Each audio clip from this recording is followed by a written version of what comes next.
औज़ुबिल्लाहिमिनश्शैतानिर्रजीम बिस्मिल्लाहिर्रहमानिर्रहीम। जी अस्सलाम वालेकुम, हाउ आर यू ऑल। इसके आज जो है सब्जेक्ट हम पढ़ेंगे जीके कन्वर्सेशन एंड बस और क्वेश्चन एंड सेंटेंसेस, ठीक है। कन्वर्सेशनल क्वेश्चन एंड सेंटेंसेस, ठीक है। तो ये जो है आपको टाइटल पे बताया गया है कि जनरल नॉलेज और ये कन्वर्सेशन जो है इंग्लिश की बुक में है, ठीक है। पेज नंबर है हमारा 6, ठीक है। जीके का पेज नंबर 6 है, ठीक है। सबसे पहले है विच is the first home of Allah on अर्थ, के ज़मीन पर जो है अल्लाह ताला का सबसे पहला घर कौन सा है, ठीक है। होली काबा, क्या है, होली काबा, क्या है, holy Kaaba. Which is the first home of Allah on earth, holy Kaaba. Which is the first home of Allah on earth, holy Kaaba. आप क्वेश्चन पढ़ोगे और बच्चा आंसर बोलेगा, ठीक है। इसके अलावा है वेयर इज़ होली काबा। अब वो पूछ रहा है कि होली काबा है कहाँ पे। आप बच्चे को बताओगे कि वेयर का मतलब है बेटा कहाँ, ठीक है। वो बताएगा इन मक्का सऊदी अरेबिया, इन मक्का सऊदी अरेबिया। अब ये फर्स्ट 2 क्वेश्चन तो मैंने आप क्लास में करवाए थे, लेकिन आप बच्चे से खुद पूछना, ठीक है। इन मक्का सऊदी अरेबिया। फिर है who is over first profit, कि हमारे सबसे पहले नबी कौन से थे, ठीक है। हज़रत आदम अलैहिस्सलाम, हज़रत आदम अलैहिस्सलाम। Who is over first profit, हज़रत आदम अलैहिस्सलाम। Who is over first profit, हज़रत आदम अलैहिस्सलाम। बच्चे को प्रॉपर बताइएगा कि हमारे फर्स्ट प्रॉफिट जो है हज़रत आदम अलैहिस्सलाम है, ठीक है। ये बच्चे को अच्छे से याद करवाएं, फर्स्ट पे आप फोकस करें, फर्स्ट को ज़ोर से पढ़ें ताकि बच्चे के माइंड में बैठे कि हमारे फर्स्ट जो है नबी हज़रत आदम अलैहिस्सलाम है। फिर है हुज ऑफ स्प्रिंग और ऑल ऑफ अस, ठीक है। इसका मतलब है कि हम सब किसकी औलाद हैं, ठीक है। तो बताएं हज़रत आदम अलैहिस्सलाम एंड हज़रत हवा अलैहिस्सलाम, हज़रत आदम अलैहिस्सलाम एंड हज़रत हवा अलैहिस्सलाम। इस क्वेश्चन के बारे में बच्चे को थोड़ी सी इन्फॉर्मेशन भी दें, ठीक है, कि बेटा हम भी आपके हैं पेरेंट्स, लेकिन हज़रत आदम अलैहिस्सलाम एंड हज़रत हवा अलैहिस्सलाम तमाम उम्मत मुस्लिमा के पेरेंट्स हैं, ठीक है। समझ आ गई। सबसे पहले ये दोनों आए थे, इसके बाद सारी मखलूक आई थी, मतलब हम सब हज़रत आदम और हज़रत हवा अलैहिस्सलाम की औलाद है, ठीक है। बच्चे को कॉन्सेप्ट थोड़ा क्लियर करें। Who is our last profit. अब वो पूछ रहे हैं कि हमारे लास्ट प्रॉफिट कौन है। हज़रत मोहम्मद सल्लल्लाहु अलैहि वसल्लम, हमारे आखिरी नबी हज़रत मोहम्मद सल्लल्लाहु अलैहि वसल्लम हैं।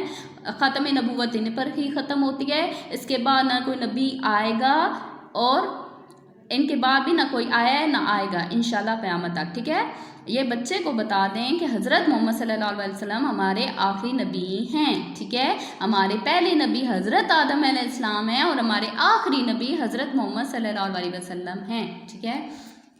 अब हम आ जाते हैं अपने CQ पे, ठीक है। CQ में क्या है, आपको क्वेश्चन नंबर 4 तक आपने करवाना है बच्चे को, ठीक है। What is the name of, what is your name, ठीक है। बच्चे ने ये मेरे ख्याल से ये मैंने करवाया था क्लास में, लेकिन बच्चे से एक बार फिर पूछ लें व्हाट इज़ योर नेम, आपका नाम क्या है। माय नेम इज़, बच्चा अपना नाम बताएगा, ठीक है। What is the name of your school, ठीक है। ज़रूर बच्चों को पता होगा कि उनके स्कूल का क्या नेम है, दारे Arkham school. What is the name of your school, दारे अरकम स्कूल। या आपने बच्चे को 3 बार लूप करवाना है ताकि 3, 4, 5, 6 जितने भी टाइम हो सके आपने करवाना है ताकि बच्चे के जहन में बैठ जाएँ questions. How old are you, अब इसका क्या मतलब है। हाउ, आप कितने, ओल्ड आपकी, हाउ ओल्ड आर यू इस सेंटेंस का मतलब है कि आप कितने साल के हो, ठीक है। हाउ ओल्ड आर यू, आप कितने साल के हो। आई एम, आपका बच्चा जितने ईयर्स का है आपने यहाँ पे मेंशन कर देना और बच्चे को याद करवाना है। आई एम 4 years old, मैंने बस एक डेमो देने के लिए बोल दिया है 4 years old। I am 4 years old। फिर है in which class do you read, क्या आप कौन सी क्लास में पढ़ते हो। I read in nursery class, I read in nursery class, I read in nursery class. आपने बच्चे को बार बार ऐसे याद करवाने क्वेश्चंस, ठीक है। In which class do you read, I read in nursery class, ठीक है। अब हम आ जाते हैं आपने C.S पे, यानी कन्वर्सेशनल सेंटेंसेस पे, ठीक है। अच्छा, अब ये क्वेश्चन आपने 6 तक सेंटेंसेस 6 तक करवाने हैं, ठीक है। बच्चे को बताना है कि इन सेंटेंस का मतलब क्या है। वो बस ये ना हो कि रटता ही रहे। जब तक कॉन्सेप्ट आप क्लियर नहीं करेंगे फजूल है क्वेश्चन याद करवाना। What will you say if you want someone to help you? आप क्या कहोगे जब आप किसी से मदद लेना चाहोगे तो आप क्या कहोगे? प्लीज हेल्प मी। क्या कहोगे? प्लीज हेल्प मी, यानी मेरी मदद करो, मेहरबानी करके मेरी मदद करो। What will you say if you want someone to help you? Help का मतलब होता है मदद, ठीक है। What will you say if you want someone to help you? Please help me, please help me, please help me. अच्छा, अब बच्चे को कॉन्सेप्ट क्लियर करवाएं हेल्प होती क्या है, ठीक है। ये अब बच्चे ने अपना बैग पैक करना और उसे नहीं हो रहा हो तो आपने बोलना है कि बेटा आपने मुझे ये नहीं बोलना कि मम्मा प्लीज़ मेरा बैग पैक कर दो। आप बच्चे से कहें कि वो आपको सेंटेंस में बोले mamma please help me in packing my bag, ठीक है। ये ज़रूरी नहीं है प्लीज़ हेल्प मी। आपने ये सेंटेंस बच्चे को अपनी डेली लाइफ में प्रैक्टिस करवानी है, ठीक है। मम्मा प्लीज़ हेल्प मी या जो भी वट एवर वो अपने फ्रेंड से कह रहा है। बच्चे को बस ये कॉन्सेप्ट क्लियर कर दे कि हेल्प हम किस चीज़ को बोलते हैं। फिर है what will you say if you want someone to switch on the light, ठीक है। अब बच्चे ने, अब ज़ाहिर बात है स्विच ऑन द लाइट, आप बच्चे को बताएं कि बेटा आपने स्विच ऑन करवानी है लाइट तो आपने मुझे ये सेंटेंस बोलना है switch on the light please, switch on the light please, switch on the light please, ठीक है। बच्चा अगर उर्दू में भी बोले ना कि मम्मा प्लीज़ मुझे लाइट तो ऑन कर दें, आप इग्नोर करो, आप बोलो नहीं बेटा स्पीक इन इंग्लिश, ठीक है। तो वो सेंटेंस ज़हन में जोर डालेगा और फिर बोलेगा switch on the light please. जब तक हम ये सेंटेंसेस अपनी डेली लाइफ में यूज़ नहीं करेंगे तब तक आपके बच्चे को नहीं आ सकते।